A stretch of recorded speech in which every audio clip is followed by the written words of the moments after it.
साथियों नमस्कार। एक बार पुनः स्वागत है आपका ज्ञान गंगा आयुर्वेद क्लासेस में। आज हम लोग पढ़ने वाले हैं एफडीए अप्रूवल ड्रग्स, जो कि हम लोग का रसशास्त्र का अंतिम चैप्टर का लास्ट पॉइंट है, एफडीए अप्रूवल ड्रग्स। तो आइए देख लेते हैं एफडीए अप्रूवल ड्रग्स के बारे में।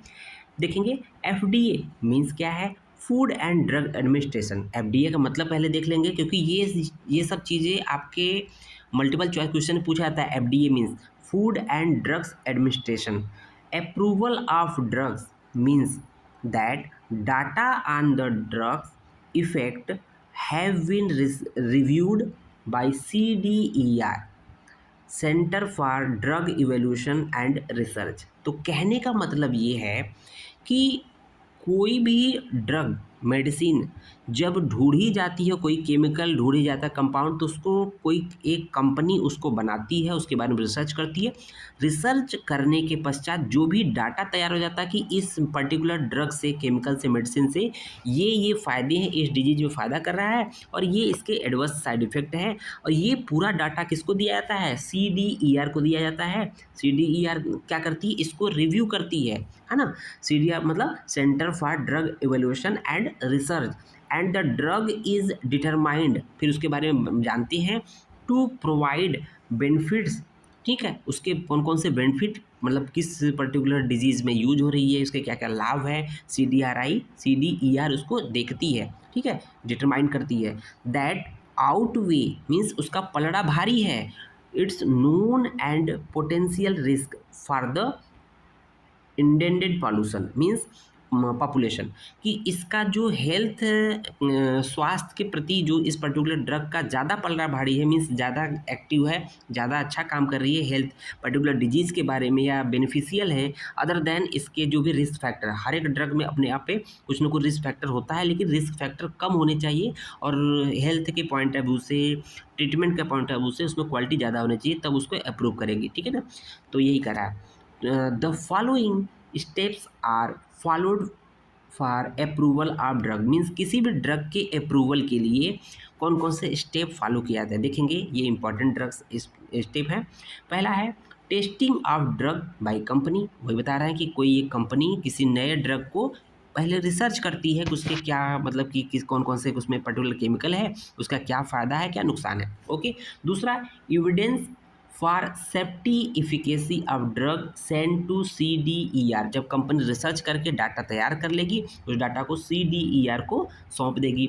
फिर क्या करेगा CDER, उस डाटा को रिव्यू करेगा, रिव्यू बाय CDER। तो उसके ड्रग के इफेक्ट को, साइड इफेक्ट को, मतलब कि बेनिफिशियल है कि हार्मफुल है, पूरे डाटा को देखेगी। चौथा है stabilizing of drugs health benefits outweigh its known risk. ठीक है, तो अब ये क्या करती है कि स्टेबलाइज करती है कि इसका पलड़ा किधर भारी है, कि हेल्थ बेनिफिट के पॉइंट ऑफ व्यू से ज़्यादा है कि रिस्क फैक्टर्स में ज़्यादा है, तो ये डिसाइड करती है। उसके बाद drug is approved for sale. अगर ये मतलब कि हेल्थ के पॉइंट ऑफ व्यू से अच्छी है, थोड़ा बहुत तो रिस्क फैक्टर रहेगा, तो क्या करेंगी, ये अप्रूव हो जाएगी सेल के पॉइंट ऑफ व्यू से बाजार में लाने के लिए। ओके, अब इसके बाद देखेंगे it is summarized as follow. जितना भी हम लोगों ने स्टेप्स पढ़ा था कि किस तरह से अप्रूव्ड होती है कोई ड्रग, उसके स्टेप्स थे 4 5 6 थे। ठीक है, अब उसको हम लोग समराइज करते हैं। जैसे pre clinical testing. Pre clinical testing देखेंगे तो देखेंगे drug discovery and lead compound selection means पहले ड्रग को डिस्कवर करते हैं और फिर उसको कंपाउंड सेलेक्शन के लिए आगे भेज दिया जाता है। ठीक है, उसको देखेंगे in vivo testing. In vivo testing का मतलब क्या होता है, एक होता है इन वीवो, एक होता है इन विट्रो।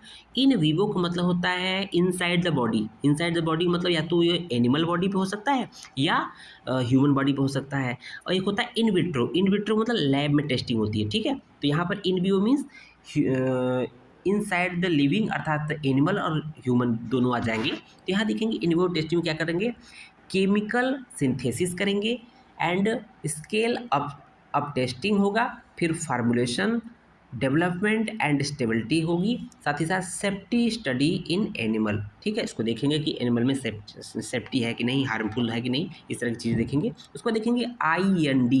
IND का फुल फॉर्म क्या है हम लोग देखेंगे यहाँ पर, IND।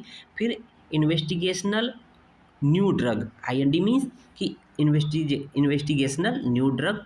ठीक है, application for investigational new drug देखेंगे। उसके बाद देखेंगे कि IND फिलिंग होगा, मीन्स इन्वेस्टिगेशनल न्यू ड्रग की फिलिंग होगा। अब यहाँ पर देखेंगे क्लिनिकल होल्ड होगा, साथ ही साथ IND अप्रूवल हो जाएगा। ठीक है, अब नेक्स्ट देखेंगे कि after IND approval investigational new drug approval के बाद clinical trial data are obtained as follow. कैसे? तो फेज 1 स्टडी होती है, फेज 2 स्टडी होती है, देन फेज 3 स्टडी होती है। फेज 1 स्टडी में क्या होता है कि एक्सपेरिमेंटल ट्रीटमेंट होता है, ऑन स्मॉल ग्रुप पे होता है। ठीक है ना, एक्सपेरिमेंटल ट्रीटमेंट होता है, ऑन स्मॉल ग्रुप पे होता है, और इसमें सेफ्टी एंड साइड इफेक्ट देखते हैं मेनली। ठीक है, उसको देखेंगे। फेज सेकंड में क्या होता है? इफेक्टिवनेस ऑफ ड्रग कितना इफेक्टिव हो उसका एक तरह से टेस्टिंग करते हैं, देखते हैं। और फेज थर्ड में सेफ्टी एंड इफेक्टिवनेस दोनों देखा जाता है। ओके, उसको देखेंगे filling of NDA। Filling of NDA means NDA का मतलब new drug application, new drug application. Okay, देखेंगे यहाँ पर क्या है, तो क्या होगा, जब इतना होने के बाद 3 कंडीशन आएगी। या तो जब सब कुछ फुलफिल हो जाएगा, सब कुछ ओके रहेगा, तो इसका मतलब FDA food and drug administration क्या करेगा, उसको अप्रूव करेगा। FDA अप्रूवल हो सकता है, या FDA के द्वारा कंडीशनल अप्रूवल मिल सकता है, या FDA के द्वारा डिसअप्रूवल हो सकता है। तो मार्केट में उसके बाद जब हो जाएगा तो मार्केट में जाएगी वैल्यू, ड्रग जाके पोस्ट अप्रूवल हो जाएगा, उसका मार्केट में जाके उसको अप्रूव करेंगे, और सेफ्टी रिपोर्ट टू FDA को भेज दिया जाएगा। ठीक है, तो इस तरह से ये आपका FDA अप्रूवल ड्रग्स क्लियर होता है। धन्यवाद।